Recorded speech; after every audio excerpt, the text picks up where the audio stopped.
Continuamos hoy nuestro estudio del capítulo 4 de los Hechos de los Apóstoles. Y en nuestro programa anterior comenzamos a considerar el poder del Espíritu Santo. Y quisiera hoy leer una vez más los versículos 23 y 24 de este capítulo 4 de los Hechos.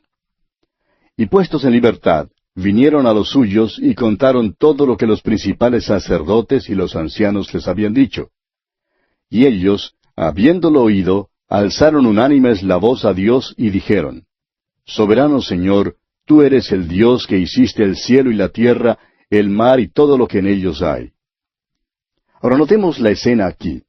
Pedro y Juan han sido puestos en libertad y han regresado a la iglesia. Dan su informe a la iglesia. Tenemos aquí una descripción de una gran reunión en la iglesia primitiva. Creemos que nunca antes haya logrado la iglesia un nivel tan alto, una condición tan espiritual como la que se describe en cuanto a esta iglesia. Encontramos el secreto de esto en su oración. Note usted que no es simplemente una oración cualquiera. Es un himno de alabanza. Dicen: Soberano Señor, tú eres el Creador. Y amigo oyente, tenemos que la iglesia hoy en día no está tan segura de que el Señor sea Dios y Creador. ¿Está usted, amigo oyente, seguro de eso? ¿Está usted seguro de que Jesús es Dios? Eso tiene muchísima importancia. Y es precisamente aquí donde la iglesia ha perdido su poder. La iglesia no está tan segura de esto en el día de hoy. Y es por eso que la iglesia ha perdido su impacto y ha perdido su poder. La iglesia de hoy en día parece que solo habla de métodos, empleando esa artimaña o aquella estratagema, para poder así atraer a más gente y llenar sus templos. Pero lo que resulta, amigo oyente, es que las iglesias, en muchos casos, no son más que clubes religiosos. La iglesia ya no puede cumplir la misión de transmitir el poder espiritual. La iglesia primitiva, en cambio, estaba segura de que Jesús es Dios. Notemos ahora que estos creyentes aquí citan una porción del Salmo 2. Leamos los versículos 25 y 26 de este capítulo 4 de los Hechos. Que por boca de David tu siervo dijiste: ¿Por qué se amotinan las gentes y los pueblos piensan cosas vanas? Se reunieron los reyes de la tierra y los príncipes se juntaron en uno contra el Señor y contra su Cristo.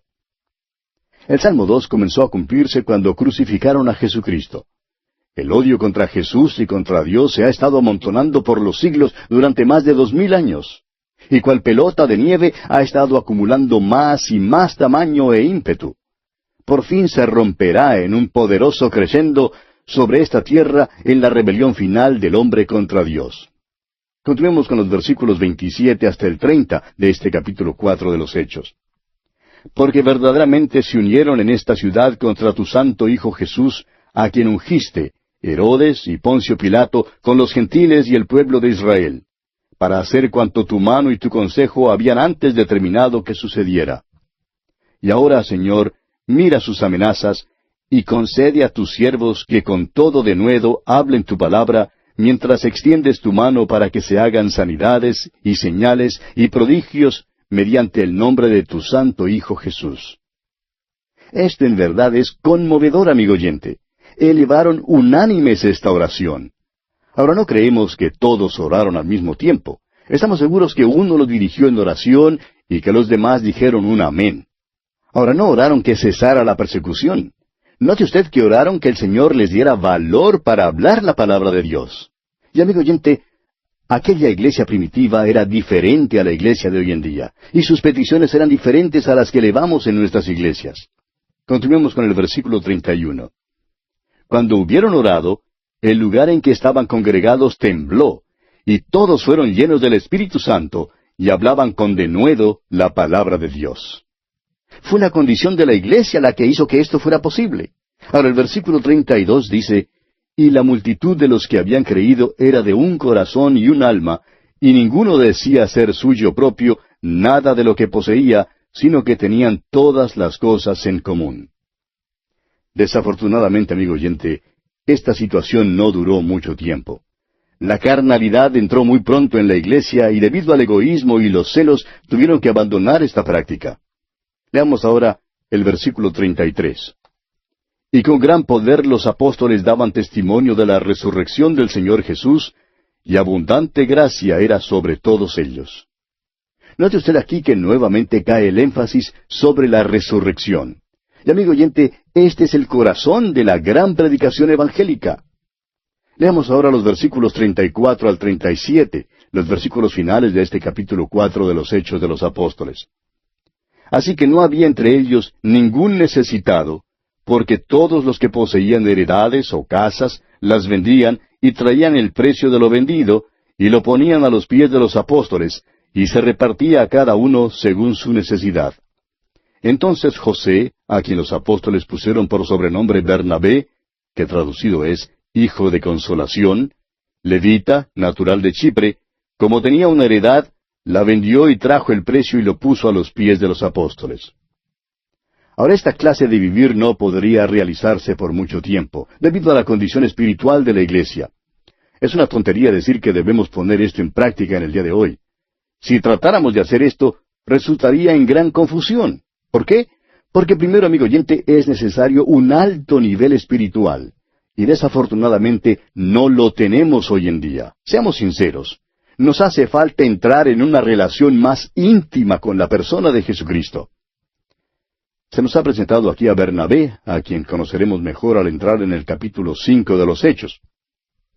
Y en esta forma, pues, concluye nuestro estudio del capítulo 4. Ahora notamos, al llegar al capítulo 5, los resultados del gran sermón presentado por Simón Pedro. Y aquí en el capítulo 5 se nos presenta la primera defección en la iglesia primitiva. Y es seguida por la muerte de Ananías y Zafira. En el capítulo anterior, como ya dijimos, se nos presentó a un hombre llamado Bernabé. Y Bernabé estará entre nosotros nuevamente aquí en el capítulo 5. Él es uno de los maravillosos santos de la iglesia primitiva, un hombre de Dios y uno de los primeros misioneros. Él fue el primer compañero del apóstol Pablo. Juntos fueron a Galacia, una zona difícil, sin embargo, Dios bendijo su ministerio en ese lugar.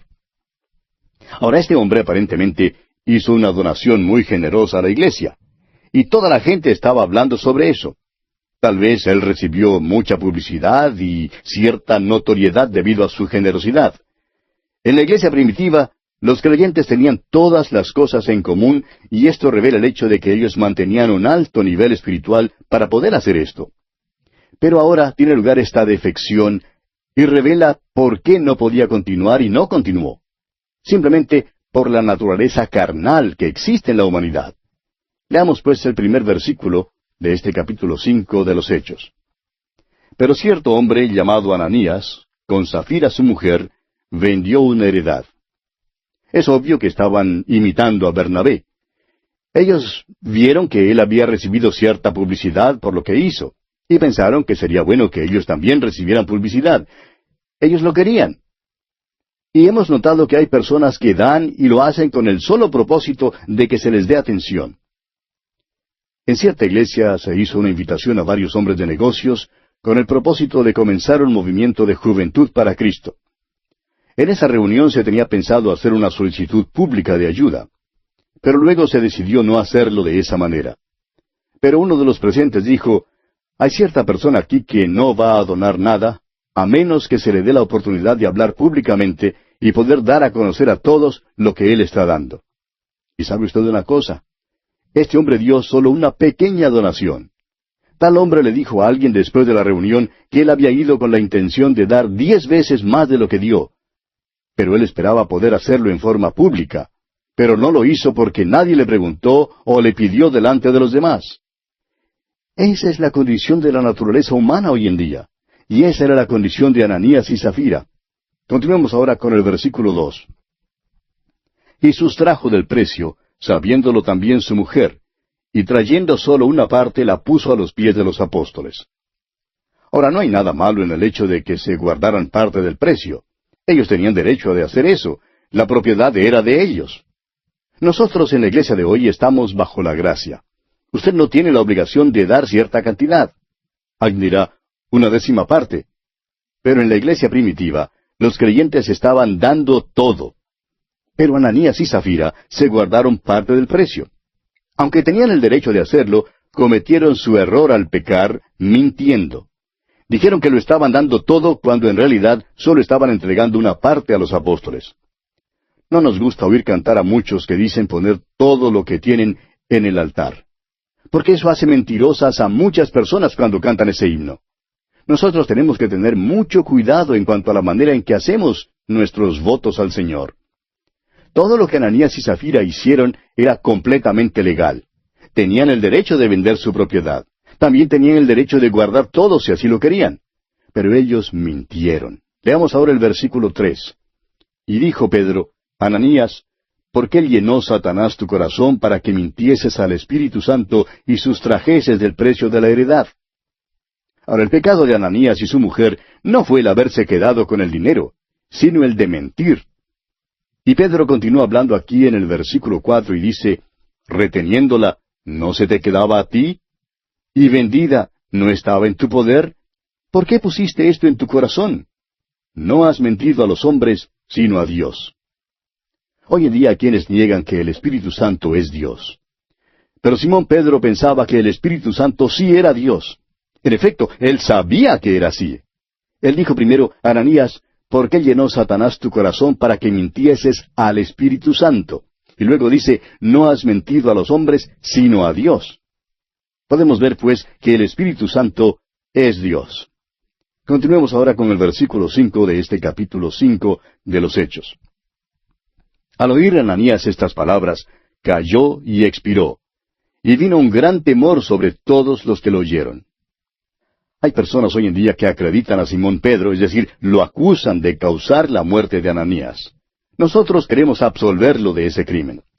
Probablemente Simón Pedro quedó tan sorprendido como los demás cuando Ananías cayó muerto. No creemos que él sabía lo que iba a pasar. ¿Sabe usted, amigo oyente, quién en realidad causó la muerte de Ananías? Dios mismo la causó. ¿Y quiere usted acusar a Dios? ¿Por qué no llama a la policía y le dice que Dios es culpable de asesinato? Amigo oyente, si usted puede dar vida, entonces también tiene el derecho a quitarla. Este es el universo de Dios. Nosotros somos las criaturas de Dios. Respiramos de su aire. Estamos usando su cuerpo que Él nos dio. Y amigo oyente, Él lo puede reclamar a usted en cualquier momento. ¿Quién va a cuestionar a Dios? Usted puede llamar a la policía todo lo que quiera, pero no va a lograr nada porque ellos no lo pueden arrestar. Él no es culpable de ningún crimen. Sin embargo, Dios aquí fue el responsable de la muerte de Ananías y Zafira. Ahora ellos caen muertos. Leamos el versículo 6 hasta el versículo 9 de este capítulo 5 de los Hechos. Y levantándose los jóvenes, lo envolvieron y sacándolo, lo sepultaron. Pasando un lapso como de 3 horas, sucedió que entró su mujer, no sabiendo lo que había acontecido. Entonces Pedro le dijo: dime, ¿vendisteis en tanto la heredad? Y ella dijo: sí, en tanto. Y Pedro le dijo: ¿por qué convinisteis en tentar al Espíritu del Señor? He aquí a la puerta a los pies de los que han sepultado a tu marido, y te sacarán a ti. Ahora Simón Pedro sabe lo que va a pasar a ella. Él no sabía lo que le iba a pasar a Ananías, pero es fácil darse cuenta de lo que le pasará a Zafira. Y en los versículos 10 y 11 leemos: al instante ella cayó a los pies de él y expiró. Y cuando entraron los jóvenes la hallaron muerta, y la sacaron y la sepultaron junto a su marido. Y vino gran temor sobre toda la iglesia y sobre todos los que oyeron estas cosas. Ahora, lo que a mí me sorprende es el hecho de que una mentira de esta naturaleza, como la que vivieron Ananías y Zafira, no podía existir en la iglesia primitiva. La iglesia era tan santa y tan espiritual que el mentiroso hacia Dios no podía pertenecer a ella. Eso es diferente a lo que tenemos hoy en día. Note usted también que Simón Pedro tenía un discernimiento espiritual que causaba admiración. Y esto, amigo oyente, también falta en el día de hoy. La iglesia primitiva sí lo tenía, y esta clase de pecado no podía existir. Ahora, si los que mintieron a Dios en nuestros días cayeran muertos en nuestras iglesias, pues tendríamos muchos entierros entre nosotros. Las empresas funerarias estarían haciendo muy buen negocio. Pero hoy los mentirosos escapan. La peor clase de hipócritas se puede hallar en las iglesias en estos días. No tienen interés en asistir a los estudios bíblicos durante la semana, ni les gusta lo que hemos descubierto, pero pueden existir en la iglesia y lo hacen. Pero note usted lo siguiente. Estos creyentes no estaban viviendo en el alto nivel espiritual de la iglesia primitiva. Aunque ellos eran salvos, cuando mintieron al Espíritu Santo, fueron separados de la compañía de los demás creyentes. Ellos cometieron un pecado de muerte. Y el apóstol Juan menciona en su primera carta, capítulo 5, versículo 16, este pecado de muerte. Dice él, si alguno viere a su hermano cometer pecado que no sea de muerte, pedirá, y Dios le dará vida. Esto es, para los que cometen pecado que no sea de muerte. Hay pecado de muerte por el cual yo no digo que se pida. Ananías y Zafira, pues, cometieron ese pecado. Ahora, lo sorprendente es que este pecado no podía existir en la iglesia primitiva. Había una santidad de vida en la iglesia, y Pedro se sorprendió como los demás cuando Ananías cayó muerto. Y el poder continuaría en la iglesia primitiva, y las multitudes serían salvas. Pero la iglesia no será tan pura luego de esta experiencia como lo era antes. Antes tenían todas las cosas en común. Esto casi los arruina. Y veremos lo que sigue en el próximo capítulo.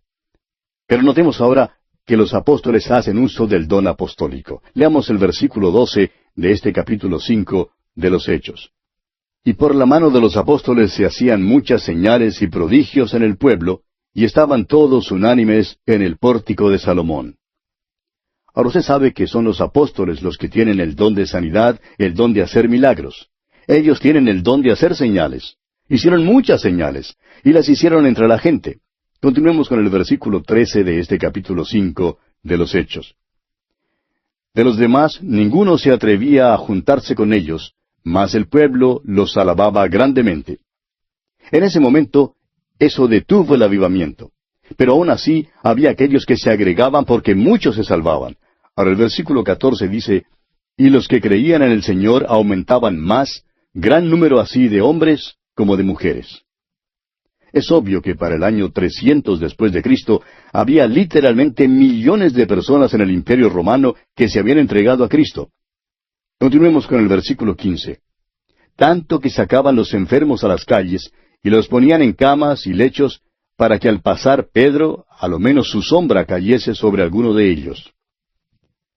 Ahora es la multitud la que hace esto. Es la muchedumbre, el vulgo que hace esto. Simón Pedro no andaba por las calles para que su sombra cayese sobre las personas. Él no estaba dedicado a eso. La muchedumbre pensaba que ya que él tenía tanto poder, si ellos lograban ponerse bajo su sombra, recibirían algo. Eso es pura superstición, amigo oyente. Simón Pedro no hacía eso. Continuemos ahora con el versículo 16. Y aun de las ciudades vecinas muchos venían a Jerusalén, trayendo enfermos y atormentados de espíritus inmundos, y todos eran sanados. Ahora comparemos esto con la sanidad de fe de nuestros días. Ellos nunca sanan a todos. ¿Ha notado eso? Los apóstoles tenían los dones de señales. Ninguna otra persona después de ellos ha tenido esos dones. Cuando los apóstoles sanaban, sanaban a todos. Ellos realmente vaciaban los hospitales. Y ese era el poder de la iglesia primitiva. Usted puede ver que ellos no tenían el Nuevo Testamento escrito en esa época. En nuestra era tenemos un libro escrito, y la autoridad descansa ahora en los apóstoles. El apóstol Pablo dice que la iglesia ha sido edificada sobre Jesucristo. Él es la piedra angular y sobre los apóstoles. Ellos fueron testigos de estas cosas. En su carta a los Efesios, capítulo 2, versículo 20, el apóstol Pablo dice, edificados sobre el fundamento de los apóstoles y profetas, siendo la principal piedra del ángulo, Jesucristo mismo. Puede usted pues observar a los apóstoles haciendo uso de esos dones. Ahora volviendo al capítulo 5 de los Hechos, leamos el versículo 17.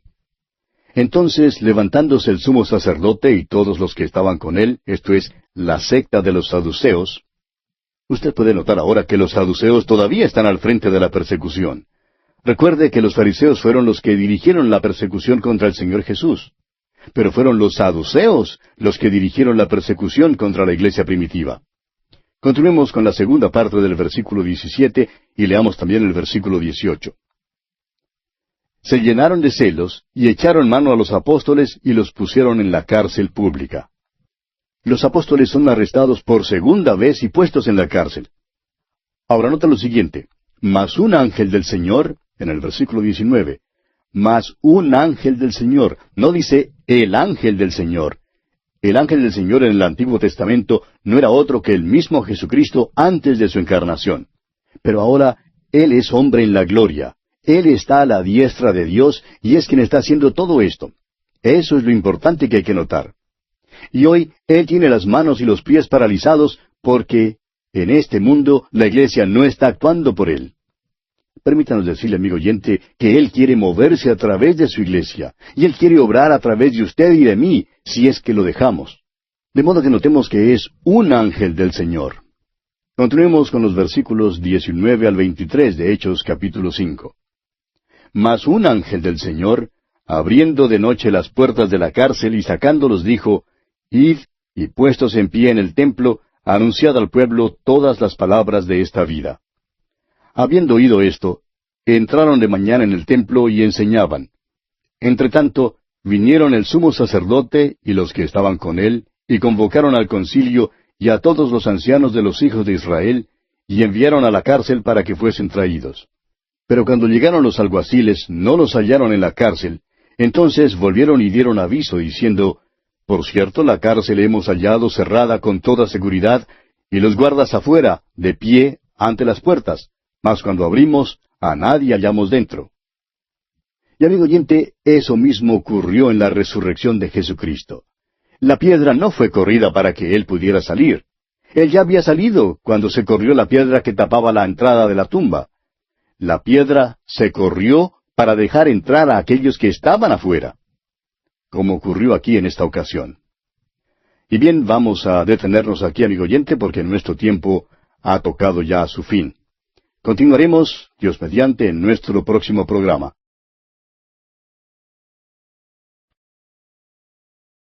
Continuamos hoy estudiando el capítulo 5 de los Hechos de los Apóstoles. Y en nuestro programa anterior vimos cómo los apóstoles habían sido arrestados por segunda vez y puestos en la cárcel, pero que un ángel del Señor, no el ángel del Señor, sino un ángel del Señor, los había sacado de la cárcel y les había dicho que fueran al templo y anunciaran al pueblo todas las palabras de esta vida, lo cual ellos, obedientes, hicieron.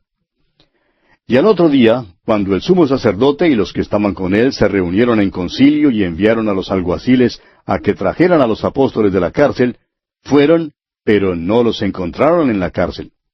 Y entonces volvieron y dieron aviso diciendo que habían encontrado la cárcel ciertamente cerrada con toda seguridad y los guardas afuera de pie ante las puertas, pero que cuando habían abierto no habían encontrado a nadie adentro. Y dijimos que eso mismo había ocurrido en la resurrección de Jesucristo. La piedra no fue corrida para que el Señor Jesús saliera. Él ya había salido cuando se corrió la piedra que tapaba la entrada de la tumba. La piedra se corrió para dejar entrar a aquellos que estaban afuera, como ocurrió aquí en esta ocasión con los apóstoles. Continuemos hoy leyendo los versículos 24 al 26 de este capítulo 5 de los Hechos. Cuando oyeron estas palabras, el sumo sacerdote y el jefe de la guardia del templo y los principales sacerdotes dudaban en qué vendría a parar aquello. Pero viniendo uno, les dio esta noticia: He aquí los varones que pusisteis en la cárcel están en el templo y enseñan al pueblo.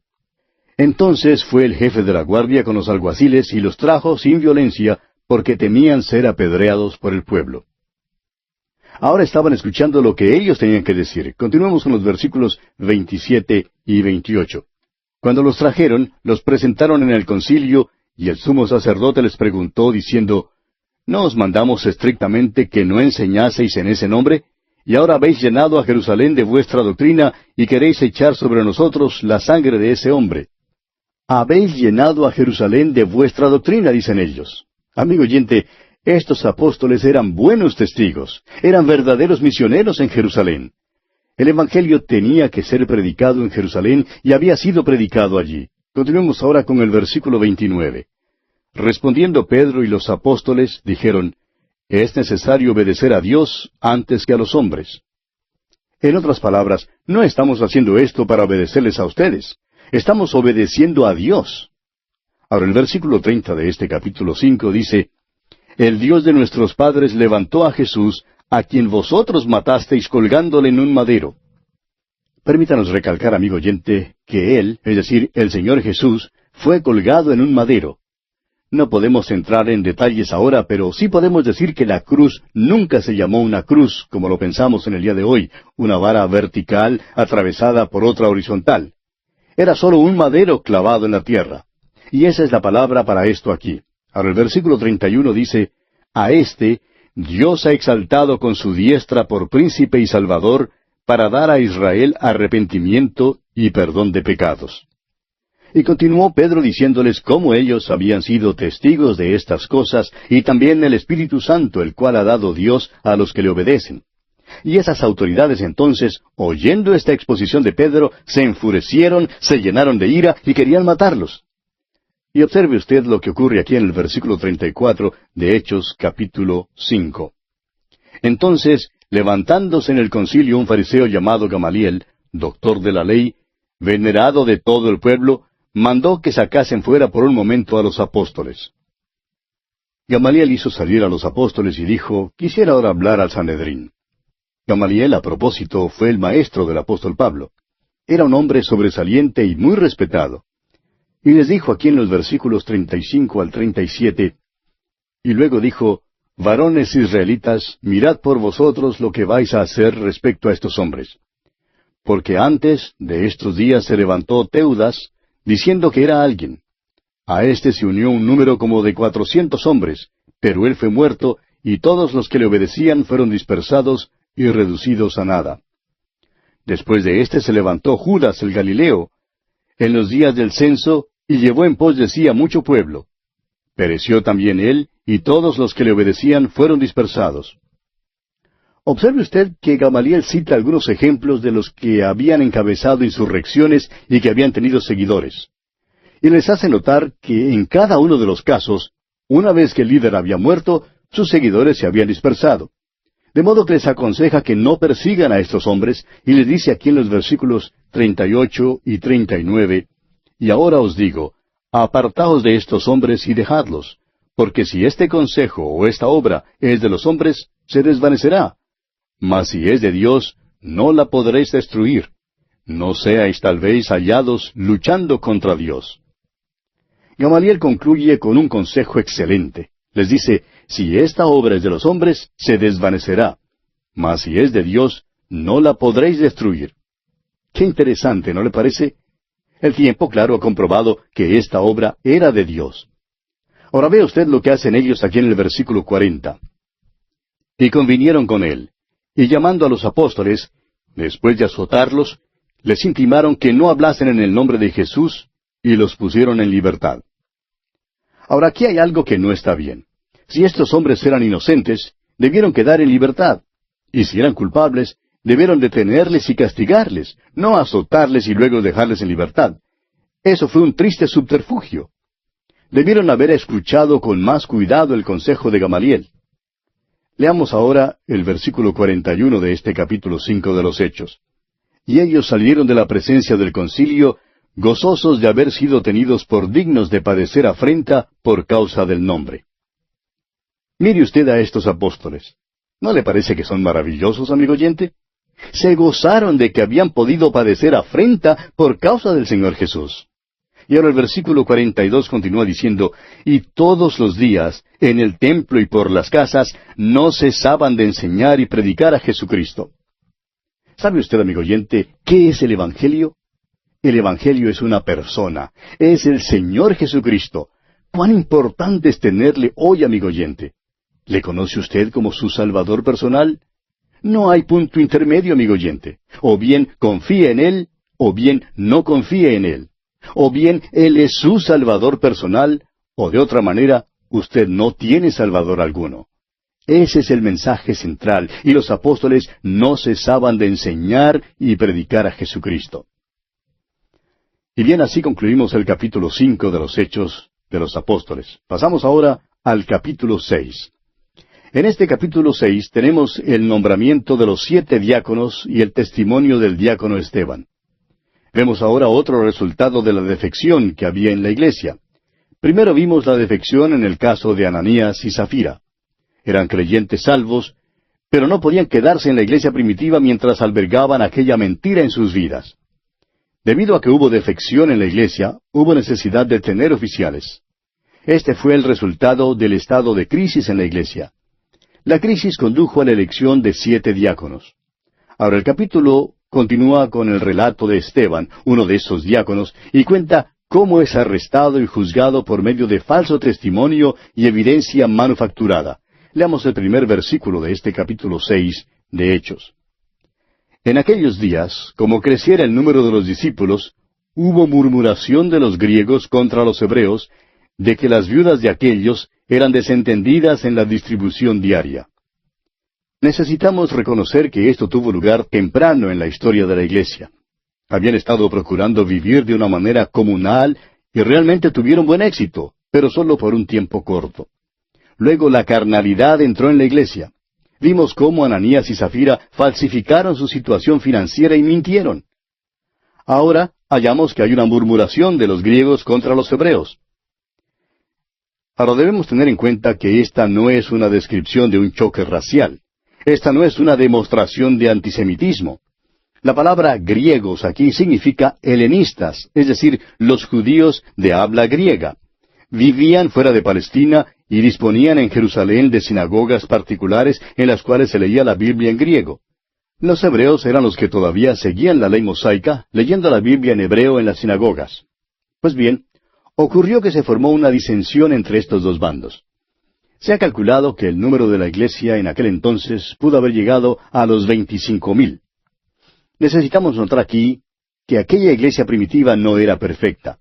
Oímos decir a los hermanos a veces que necesitamos volver a la iglesia primitiva. La iglesia primitiva estaba consciente de poder y hoy en día nosotros solo estamos conscientes de problemas. Pero amigo oyente, eso es solamente una parte de la verdad. La iglesia primitiva sí tenía poder, como ya lo hemos dicho. Pero no digamos que la iglesia primitiva no tenía sus problemas. Es posible que nosotros estemos conscientes de nuestros problemas hoy en día, pero ellos también tenían sus problemas. El alto nivel al cual el Espíritu había elevado a la iglesia fue interrumpido por la intrusión de una división y confusión satánica. La repartición equitativa de los bienes materiales, cosa que primero caracterizó a la iglesia, se dio ante el egoísmo de la vieja naturaleza, es decir, entró la carnalidad.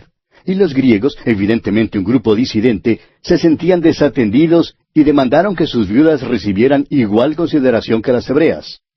Esta forma comunal de vivir no resultó tan bien como les hubiera gustado. Y así por último sus quejas llegaron hasta los oídos de los mismos apóstoles. Ahora el versículo 2 de este capítulo 6 de los Hechos dice: Entonces los 12 convocaron a la multitud de los discípulos y dijeron: No es justo que nosotros dejemos la palabra de Dios para servir a las mesas. Los apóstoles creían que no debían desistir del estudio de la palabra de Dios. Creían que era muy importante seguir en esos estudios. Sabían que si desistían de su estudio de la palabra de Dios para servir a las mesas, eso sería su ruina. Ellos debían pasar tiempo en la oración y en el estudio de la palabra de Dios. Y es importante, amigo oyente, que toda iglesia reconozca esto hoy en día. El pastor debe tener tiempo para estudiar la palabra de Dios y debe tener tiempo para orar. Lamentablemente, la iglesia ordinaria de hoy en día busca a un pastor que sea organizador, promotor y un administrador. Y eso es una lástima porque el resultado es que la iglesia sufre. Ahora leamos los versículos 3 y 4 de este capítulo 6 de los Hechos. Buscad pues, hermanos de entre vosotros, a 7 varones de buen testimonio, llenos del Espíritu Santo y de sabiduría, a quienes encarguemos de este trabajo. Y nosotros persistiremos en la oración y en el ministerio de la palabra. Los apóstoles les mandaron a buscar entre ellos a 7 hombres. Los diáconos debían ser elegidos por la iglesia. Tuvieron que ser nombrados debido a la crisis que se había presentado. Los apóstoles creían que era importante que ellos no se encargaran de este detalle para poder así dedicarse más a la oración y al ministerio de la palabra de Dios. Ahora fíjese usted en los requisitos de estos 7 hombres que, como veremos, van a asumir el cargo de la distribución diaria. Y tememos que estos requisitos sean olvidados en la iglesia ordinaria de hoy en día, cuando los diáconos son elegidos. Permítanos decirle, amigo oyente, que el cargo de diácono requiere espiritualidad, sabiduría y oración. Estos hombres tenían que ser hombres de buen testimonio. Su testimonio tenía que ser indisputable. En realidad, es una cosa trágica que una iglesia tenga un diácono cuyo testimonio es cuestionable, tanto así que los hermanos no puedan confiar en él. Tal hombre no debe servir como diácono. Estos hombres, pues, debían ser llenos del Espíritu Santo. No debían ser llenos de vino, sino llenos del Espíritu Santo, como dice el apóstol Pablo en su carta a los Efesios, capítulo 5, versículo 18. Además, debían ser hombres llenos de sabiduría. Debían ser espirituales y capaces de hacer una aplicación de la verdad espiritual. Eso era de suma importancia. Es que el hecho de que asumieran el cargo de la distribución diaria propende a darles una vista desproporcionada de las cosas. Por tanto, es de mayor importancia aún que los diáconos sean hombres que ven las cosas desde un punto de vista espiritual. Se nos da ahora una descripción de uno de esos diáconos, Esteban. El versículo 10 nos dice que no les fue posible resistir la sabiduría y el espíritu con que hablaba. Tenía una verdadera convicción, era un hombre lleno de fe. No solo tenía la fe salvadora, sino que también poseía la fe que sirve, una fe que testifica. No era la cantidad de su fe, sino el objeto de su fe lo que era importante. Nos enteramos, según el versículo 8, que Esteban era lleno de poder. Estas, amigo oyente, constituyen las cualidades más importantes de hombres que son elegidos como diáconos. Continuemos ahora con el versículo 4 de este capítulo 6 de los Hechos. Y nosotros persistiremos en la oración y en el ministerio de la palabra. Ese era el deber de los apóstoles. Ahora los versículos 5 y 6 dicen, agradó la propuesta a toda la multitud, y eligieron a Esteban, varón lleno de fe y del Espíritu Santo, a Felipe, a Prócoro, a Nicanor, a Timón, a Parmenas, y a Nicolás, prosélito de Antioquía, a los cuales presentaron ante los apóstoles, quienes orando les impusieron las manos. No podemos decirle más en cuanto a los últimos 5 hombres que se mencionan aquí, ya que no son mencionados más en la Biblia. En cambio, veremos que los primeros 2, Esteban y Felipe, serán mencionados nuevamente al seguir nuestro estudio del libro de los Hechos. Todos estos fueron hombres sobresalientes en la iglesia primitiva. Fueron hombres que sirvieron como diáconos en la iglesia primitiva y según los requisitos que ya vimos para tal oficio, sabemos que eran hombres espirituales. Ahora, amigo oyente, a veces parece que se le da un aspecto muy ceremonial y misterioso y aún casi mágico a esto de la imposición de manos. Muchos creen que produce algún poder espiritual. Creen que la imposición de manos comunica algo a la persona. Amigo oyente, lo único que usted puede comunicar a otra persona mediante la imposición de las manos son los microbios. Sí, puede pasarlos a otro, pero no le es posible pasar ninguna clase de poder. ¿Qué significa entonces la imposición de manos? Hablamos de esto cuando estudiamos el libro de Levítico y los sacrificios. El pecador ponía su mano sobre la cabeza del animal que era ofrecido y confesaba sus pecados. Eso quería decir que el animal que iba a ser ofrecido tomaba el lugar del pecador. La ofrenda era identificada y llegaba a ser una con el pecador. Cuando los apóstoles pusieron sus manos en las cabezas de los diáconos, eso quería decir que ahora los diáconos iban a ser sus compañeros. Se identificarían con ellos totalmente en este servicio al pueblo. Era una señal que estos hombres ahora serían sus compañeros en esta gran actividad de la iglesia primitiva. Designa a estos hombres como separados para este oficio y denota su compañerismo en las cosas de Cristo y su posición como representantes para el cuerpo colectivo de creyentes. Permítanos también observar aquí que esto era un servicio social que realizaban estos hombres. Esto tiene mucha importancia. Creemos que la iglesia debe cuidar de los suyos. Esa es nuestra creencia personal. Creemos que eso todavía debe realizarse hoy en día. La iglesia primitiva tenía un programa para los pobres, pero aparentemente incluía solo a los miembros de la iglesia. La iglesia hoy en día también debe cuidar de los suyos. Ahora, el versículo 7 de este capítulo 6 de los Hechos dice, y crecía la palabra del Señor, y el número de los discípulos se multiplicaba grandemente en Jerusalén. También muchos de los sacerdotes obedecían a la fe. Todavía en el día de hoy es importante que la palabra de Dios crezca. Queremos ver eso. Ese es el propósito de este humilde programa de radio, amigo oyente. Es nuestro deseo sincero que la palabra de Dios crezca. Ahora no pasemos por alto la última parte de este versículo que dice, también muchos de los sacerdotes obedecían a la fe. Es decir, muchos de los sacerdotes judíos se convirtieron al Señor.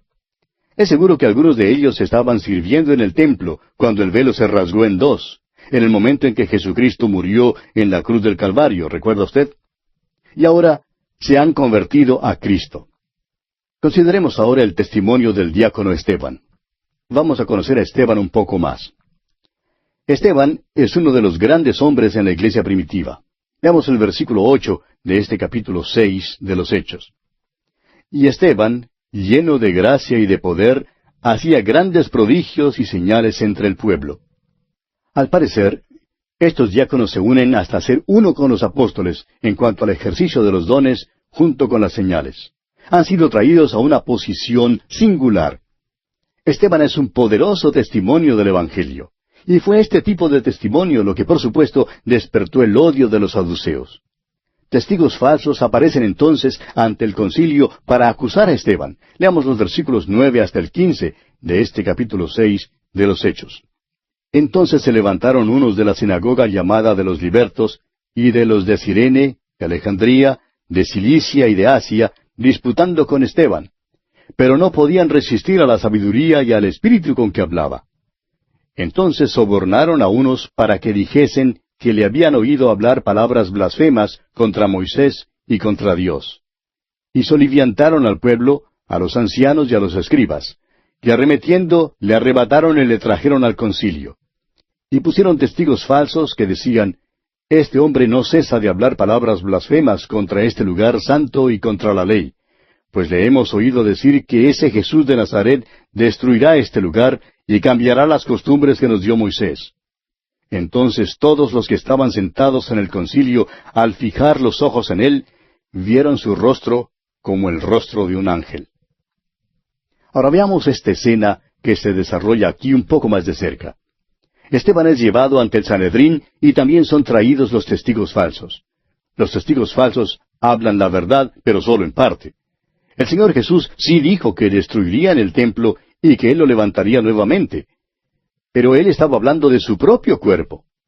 En el juicio del Señor Jesucristo, los testigos falsos entendieron mal esa declaración y la falsificaron. Por tanto, aquí entienden mal a Esteban cuando él dice que el templo en Jerusalén será dejado desolado. En realidad, el templo sin Cristo ya estaba desolado de todos modos. Y ellos entendieron mal lo que Esteban les decía en cuanto a las costumbres que les dio Moisés. Los hombres nunca han sido salvados por la ley, sino por la gracia. No comprendieron lo que decía, y por eso su testimonio solo era parcialmente verdadero. Ahora, según dice el versículo 15, vieron algo maravilloso en el rostro de Esteban. Y creemos que este hombre se aproximó más a ser un ángel que cualquier hombre que jamás haya vivido. Qué hermosa escena esta que contemplamos aquí con Esteban frente al concilio, frente al Sanedrín. Y bien, amigo oyente, así concluimos nuestro estudio del capítulo 6 de los Hechos. Vamos a aprovechar esta coyuntura para detenernos aquí por hoy. En nuestro próximo programa, Dios mediante, iniciaremos el estudio del capítulo 7, donde veremos la defensa y el martirio de Esteban.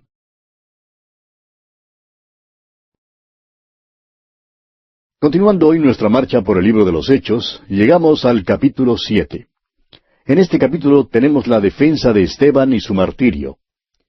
Esteban, ante el concilio, hace un recuento de la historia de la nación de Israel, da una descripción de su oposición y rebelión contra Dios, acusa al concilio de ser traidores y asesinos de Jesús. Eso, por supuesto, engendra un odio más severo en ellos y conduce al apedreamiento de Esteban.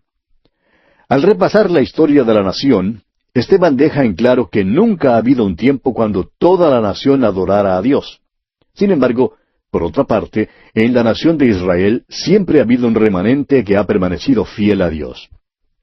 Leamos, pues, los primeros 2 versículos de este capítulo 7 de los Hechos. El sumo sacerdote dijo entonces, ¿es esto así? Y él dijo, varones hermanos y padres, oíd. El Dios de la gloria apareció a nuestro padre Abraham, estando en Mesopotamia, antes que morase en Harán. El capítulo anterior concluye con una acusación contra él, y ahora le preguntan si la acusación que se le ha hecho es verdad o no. Por tanto, Esteban comienza su defensa. Y note usted, amigo oyente, qué comienzo tan maravilloso. Les llama hermanos. Son sus hermanos según la carne. Y llama padres a los más ancianos. Él es más joven que ellos y les tiene respeto. Así era este joven y él sería el primer mártir de la iglesia. A veces oímos decir que en sus comienzos el cristianismo fue realmente un movimiento juvenil. Y en realidad no creemos que sea erróneo declarar que fue mayormente un movimiento juvenil. Por ejemplo, dos jóvenes que fueron muy prominentes son Esteban y Saulo de Tarso. A Saulo de Tarso lo conoceremos más adelante. Estos dos hombres jugaron un papel clave en cuanto a la formación del curso de la iglesia primitiva. Ambos eran jóvenes, ambos tenían dones y fueron usados por el Espíritu Santo. Sin embargo, la única vez en que estos dos jóvenes se encontraron fue cuando eran enemigos. Cada uno se paró a un lado opuesto de la cruz. La cruz separó a Esteban y a Saulo de Tarso tan verdaderamente como separó a los dos ladrones que fueron crucificados con Jesús. El apóstol Pablo sabía lo que decía cuando en su primera epístola a los Corintios, capítulo 1, versículo 18, dijo, «Porque la palabra de la cruz es locura a los que se pierden, pero a los que se salvan, esto es a nosotros, es poder de Dios». Cuando Saulo vio a Esteban, él creía que se trataba de alguna tontería. Creía al comienzo que Esteban era algún loco, pero ya hablaremos de esto más adelante. Esta defensa de Esteban aquí constituye un golpe maestro. Él hace un recuento de la historia de la nación, comenzando con Abraham. Allí es donde comienza la historia de la nación de Israel. No va más atrás de Abraham. Usted encontrará lo mismo en el Evangelio según San Mateo. Este libro escrito a la nación de Israel traza la genealogía de Jesucristo hasta Abraham. Ahora, si usted quiere trazarla hasta Adán, tendrá que ir al Evangelio según San Lucas. Esteban, pues, principia con Abraham, un hombre de fe. Y aunque en esta historia encontramos la oposición y la rebelión de la nación contra Dios, siempre quedaba un grupo de creyentes, es decir, un remanente. Y hoy en día ocurre lo mismo, amigo oyente. En la iglesia organizada, en la iglesia visible, la cual usted y yo podemos ver, hay siempre un remanente. En la iglesia visible no todos son verdaderos creyentes. Algunos quizá pregunten, ¿cree usted que fulano de tal sea cristiano? La respuesta es que aunque asiste a la iglesia, es posible que no sea cristiano.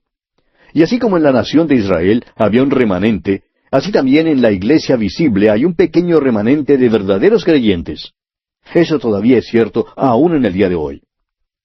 Abraham fue un hombre de fe, creyó a Dios y obedeció a Dios. La fe siempre conduce a la obediencia. Esteban comienza su discurso con Abraham cuando vivía en Mesopotamia en el valle del Tigris, Éufrates. Ese fue el lugar del pueblo natal de Abraham. Fue allí donde Dios lo llamó. Leamos ahora el versículo 3 de este capítulo 7 de los Hechos. Y le dijo, «Sal de tu tierra y de tu parentela, y ven a la tierra que yo te mostraré». Dios llamó a Abraham a salir de su hogar porque era un lugar de idolatría. Ahora los versículos 4 y 5 dicen, «Entonces salió de la tierra de los caldeos y habitó en Harán, y allí, muerto su padre, Dios le trasladó a esta tierra, en la cual vosotros habitáis ahora. Y no le dio herencia en ella, ni aun para asentar un pie, pero le prometió que se la daría en posesión, y a su descendencia después de él, cuando él aún no tenía hijo». Como ya dijimos, Esteban está presentando un relato de la vida de Abraham, y describe aquí el comienzo de la fe de Abraham. Dios le había prometido un hijo, y le había prometido también la tierra, pero no tenía ni lo uno ni lo otro. Sin embargo, Abraham creyó a Dios. Continuemos con los versículos 6 al 8 de este capítulo 7 de los Hechos. Y le dijo Dios así, que su descendencia sería extranjera en tierra ajena, y que los reducirían a servidumbre, y los maltratarían por 400 años. Mas yo juzgaré, dijo Dios, a la nación de la cual serán siervos, y después de esto saldrán y me servirán en este lugar. Y le dio el pacto de la circuncisión, y así Abraham engendró a Isaac, y le circuncidó al 8º día, e Isaac a Jacob, y Jacob a los 12 patriarcas. Y Esteban prosigue desde Abraham hasta el período patriarcal. Habla de los hermanos de José, quienes fueron motivados por envidia y odio. Cuenta cómo vendieron a José a la esclavitud en Egipto y cómo Dios venció y usó a José para salvarlos. Lo que tenemos realmente es la interpretación del Espíritu Santo del Antiguo Testamento. Eso es lo que hace que esta sección aquí sea una sección especialmente notable. Continuemos ahora con los versículos 9 hasta el 16. Los patriarcas, motivados por envidia, vendieron a José para Egipto, pero Dios estaba con él. Y le libró de todas sus tribulaciones, y le dio gracia y sabiduría delante de Faraón, rey de Egipto, el cual lo puso por gobernador sobre Egipto y sobre toda su casa. Vino entonces hambre en toda la tierra de Egipto y de Canaán, y grande tribulación, y nuestros padres no hallaban alimentos. Cuando oyó Jacob que había trigo en Egipto, envió a nuestros padres la primera vez, y en la segunda, José se dio a conocer a sus hermanos, y fue manifestado a Faraón el linaje de José. Y enviando a José, hizo venir a su padre Jacob, y a toda su parentela, en número de 75 personas.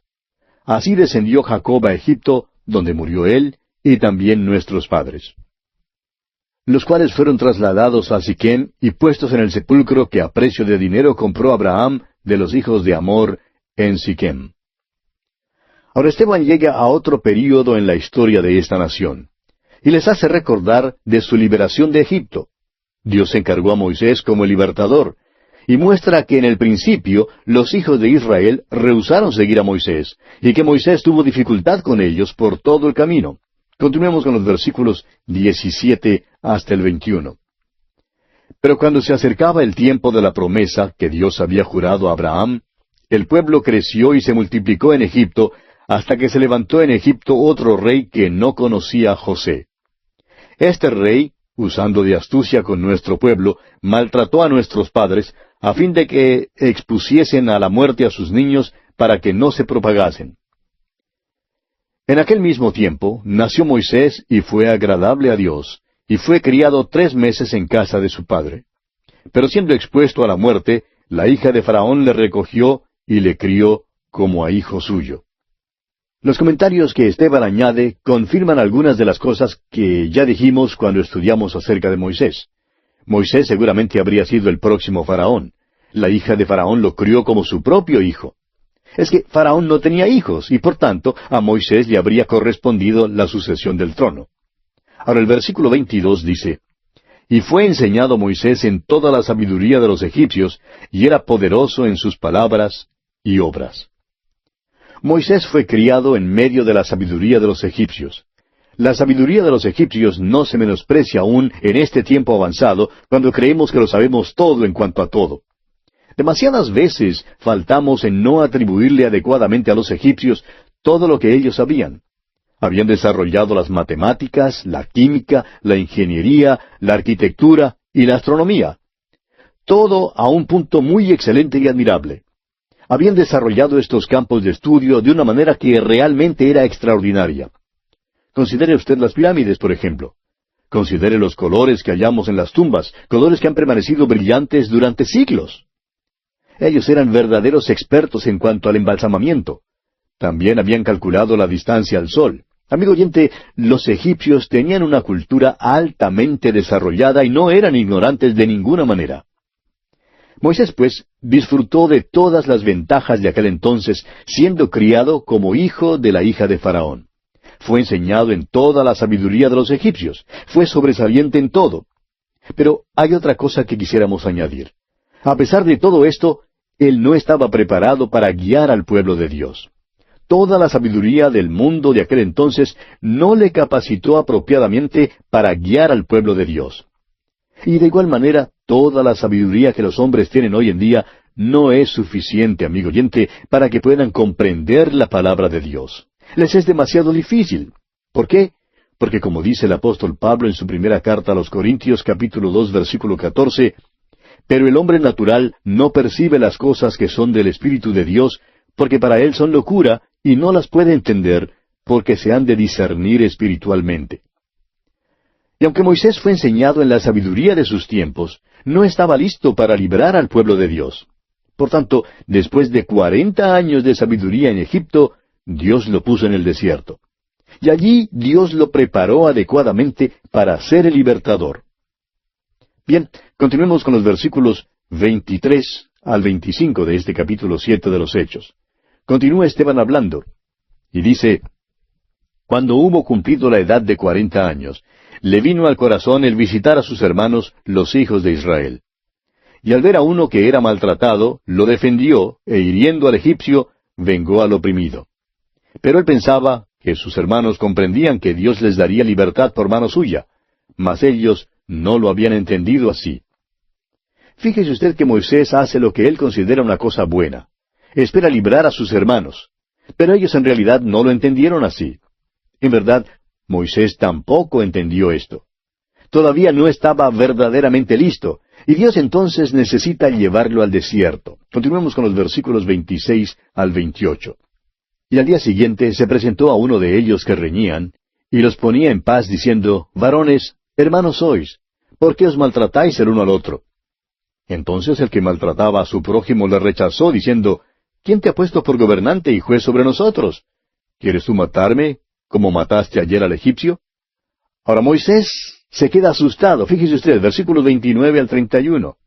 Al oír esta palabra, Moisés huyó y vivió como extranjero en tierra de Madián, donde engendró 2 hijos. Pasados 40 años, un ángel se le apareció en el desierto del monte Sinaí, en la llama de fuego de una zarza. Entonces Moisés, mirando, se maravilló de la visión, y acercándose para observar, vino a él la voz del Señor. Moisés había querido librar a los hijos de Israel, pero no estaba preparado para librarlos, y los israelitas tampoco estaban preparados para aceptarlo como libertador. No estaban dispuestos a aceptar su liderazgo y hasta se opusieron. Ahora Dios lo llama para ser libertador. Leamos los versículos 32 al 34 de este capítulo 7 de los Hechos. Yo soy el Dios de tus padres, el Dios de Abraham, el Dios de Isaac y el Dios de Jacob. Y Moisés, temblando, no se atrevía a mirar. Y le dijo el Señor: Quita el calzado de tus pies, porque el lugar en que estás es tierra santa. Ciertamente he visto la aflicción de mi pueblo que está en Egipto, y he oído su gemido, y he descendido para librarlos. Ahora pues, ven, te enviaré a Egipto. Dios le dijo a Moisés que él había oído su queja. Él vio su necesidad. Fue por eso que los libró. Y fue por la misma causa, amigo oyente, que proveyó un Salvador para nosotros, para usted y para mí. No fue porque nosotros seamos unas personas tan buenas. No miró aquí abajo diciendo: son tan amables allá que tengo que descender para salvarlos. Son tan dulces y tan bondadosos, tan amantes y tan fieles. De ninguna manera, amigo oyente. Dios miró aquí abajo y no vio nada sino a pecadores contaminados y podridos realmente. Todos estábamos perdidos en iniquidad, pero nos amó a pesar de nuestra condición tan desagradable y fea. Esa es la explicación. Ahora el versículo 35 de los Hechos, capítulo 7, dice: A este Moisés, a quien habían rechazado diciendo: ¿Quién te ha puesto por gobernante y juez? A éste lo envió Dios como gobernante y libertador por mano del ángel que se le apareció en la zarza. Notará usted el énfasis que se pone sobre el ministerio de los ángeles en la vida de la nación de Israel. Notará también que el ministerio de los ángeles es prominente a través de toda su historia. La ley misma fue dada por medio del ministerio de los ángeles. Dios dio la ley a Moisés por medio del ministerio de ángeles. Oímos hablar mucho acerca de los ángeles en el tiempo de la Navidad. ¿A quiénes se dirigieron los ángeles? ¿Y para qué? Bueno, tenían un mensaje para el pueblo de Israel, para María, para José, para Zacarías y para los pastores. Dios no está enviando mensajes por medio de los ángeles durante este período de la iglesia. Bueno, no han llegado a mí recientemente, y tampoco están apareciéndosele a usted, amigo oyente. Si usted cree que está viendo ángeles, pues mejor es que vaya a consultar a un psiquiatra. Pero los ángeles sí se aparecieron y trajeron mensajes de Dios para los miembros de la nación de Israel. Y ahora Esteban sigue describiendo las experiencias en el desierto. Continuemos con los versículos 36 al 39 de este capítulo 7 de los Hechos.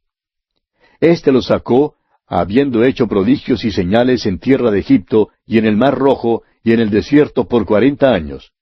Este Moisés es el que dijo a los hijos de Israel: Profeta os levantará el Señor vuestro Dios de entre vuestros hermanos como a mí, a él oiréis.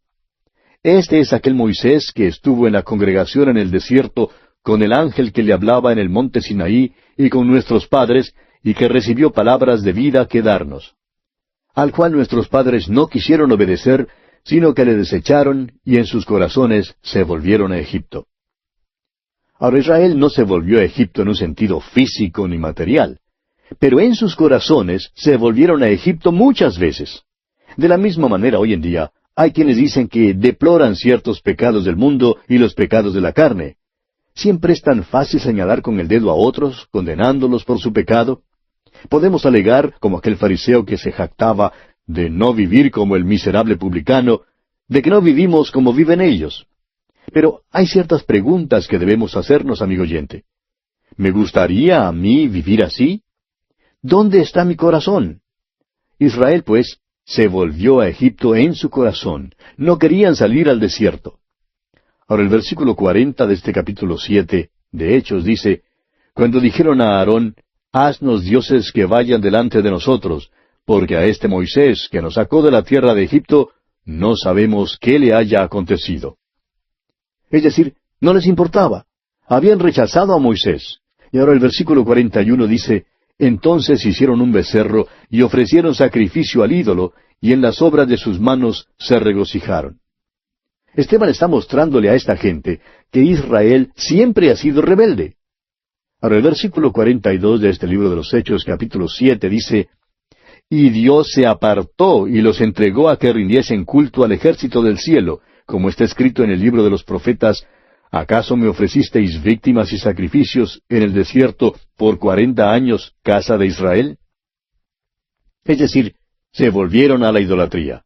Es por eso que vemos que Moisés y más tarde Josué imploraban al pueblo a escoger a Dios y a volverse de sus ídolos. Ahora leamos los versículos 43 al 46 de este capítulo 7 de Hechos. Antes bien, llevasteis el tabernáculo de Moloc, y la estrella de vuestro dios Renfán, figuras que os hicisteis para adorarlas. Os transportaré, pues, más allá de Babilonia.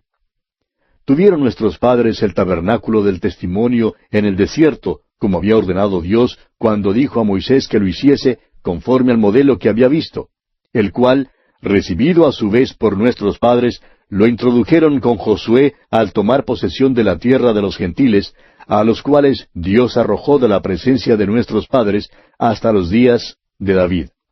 Este halló gracia delante de Dios y pidió proveer tabernáculo para el Dios de Jacob. Ahora permítanos destacar aquí que el templo fue la idea de David. Siempre hemos creído que debía haberse llamado el templo de David, aunque Salomón fue el que lo edificó. Ahora los versículos 47 al 50 dicen, mas Salomón le edificó casa. Si bien el Altísimo no habita en templos hechos de mano, como dice el profeta, el cielo es mi trono, y la tierra el estrado de mis pies. ¿Qué casa me edificaréis, dice el Señor, o cuál es el lugar de mi reposo? ¿No hizo mi mano todas estas cosas? Ahora Esteban llega a su condenación por parte de las autoridades religiosas de aquel entonces.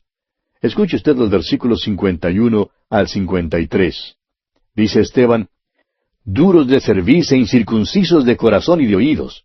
Vosotros resistís siempre al Espíritu Santo, como vuestros padres, así también vosotros. ¿A cuál de los profetas no persiguieron vuestros padres? Y mataron a los que anunciaron de antemano la venida de justo, de quien vosotros ahora habéis sido entregadores y matadores. Vosotros que recibisteis la ley por disposición de ángeles, y no la guardasteis.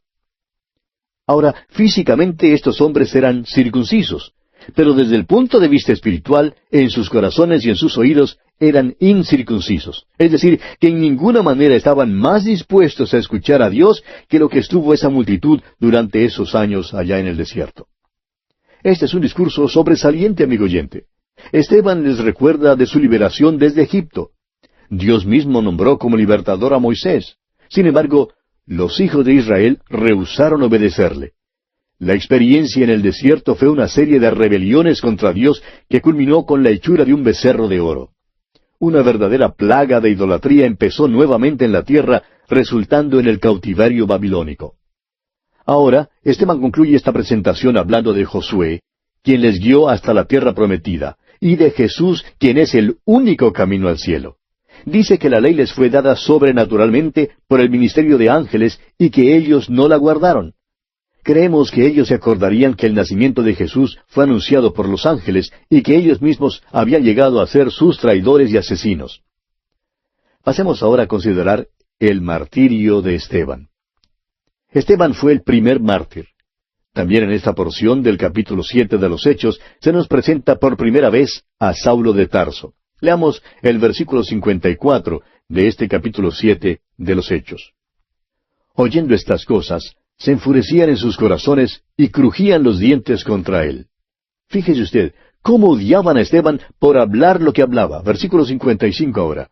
Pero Esteban, lleno del Espíritu Santo, puestos los ojos en el cielo, vio la gloria de Dios y a Jesús que estaba a la diestra de Dios. Dios es espíritu, amigo oyente. ¿Cómo entonces puede tener Dios una diestra? Bueno, esto quiere decir que la diestra de Dios es el lugar de prominencia, el lugar de honor. Dios había prometido a Jesucristo que le glorificaría y le daría un nombre que es sobre todos los nombres. Jesucristo fue exaltado y está ahora a la diestra de Dios. Eso quiere decir que la redención ya ha sido consumada. Él todavía está obrando, intercediendo por su pueblo. Y no hay duda que Él estaba allí en aquella ocasión, listo para recibir al primer mártir. Leamos los versículos 56 al 58 de este capítulo 7 de los Hechos. Y dijo, He aquí, veo los cielos abiertos y al Hijo del Hombre que está a la diestra de Dios. Entonces ellos, dando grandes voces, se taparon los oídos y arremetieron a una contra él. Y echándole fuera de la ciudad, le apedrearon. Y los testigos pusieron sus ropas a los pies de un joven que se llamaba Saulo. Estos dos jóvenes, Esteban y Saulo, se encuentran aquí juntos por primera vez, la única vez, la última vez. Y se encontraron como enemigos. Estaban parados en lados opuestos de la cruz. Y los versículos finales de este capítulo 7, versículos 59 y 60, dicen, Y apedreaban a Esteban, mientras él invocaba y decía, Señor Jesús, recibe mi espíritu. Y puesto de rodillas, clamó a gran voz, Señor, no les tomes en cuenta este pecado. Y habiendo dicho esto, durmió. Sí, amigo oyente, Esteban durmió.